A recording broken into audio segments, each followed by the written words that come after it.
Alright, so this is the vacuum setup for pulling the vacuum on a heat pump. This is a reversing valve. It's horizontal, placed horizontally.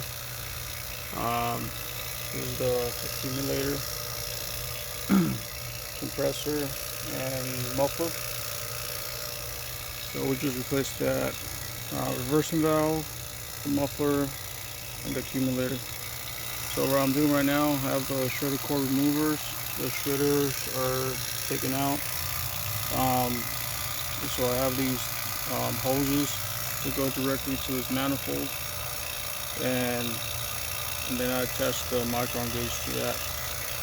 I have the vacuum pump running right now, and there is no shredders in there, so they're completely out, so there's no restrictions. I'm not using my gauges. This is only for refrigerant. I use these for nitrogen, and I use these to charge the system. Right now what I'm doing is pulling the vacuum on just the setup to make sure that I have no leaks all the way to that valve. So if these are closed right now, and what I'm doing is, like I said, I'm making sure that my whole setup does not have a leak. Because earlier it wouldn't go down past 2500 microns, and all it was this fitting was a little loose, so I tightened it up with my crescent wrench, and that was it. I got down to 155 like in seconds.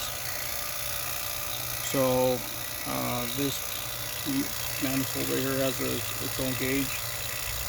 It's not calibrated, so I really don't use this. All I use is this micron gauge right now.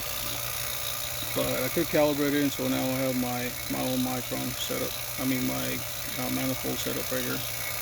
So next thing I'm going to do is I'm going to open up the valves and start pulling the vacuum. So all I have to do is reach in here and slowly open them up, and you'll hear the difference in sound. You'll hear the difference in sound.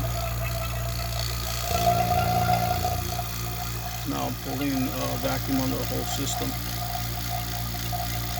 And it's going to take a little bit of time for it to calibrate back down. And I didn't open them all the way, just part, the small part. And when what we don't want to do is flash any moisture that we have in the system hidden, because that could freeze if we pull it down too fast. So I'm slowly opening up the system. And this is one of the best setups you can have. It's quick, it's easy. But one thing you gotta make sure is that all your connections are tight. This one I had to tighten up with my wrench. This is hand tight. Make sure all these are really hand tight. This is hand tight also. Make sure they're all hand tight. And like I said, this setup right here I had to use my wrench.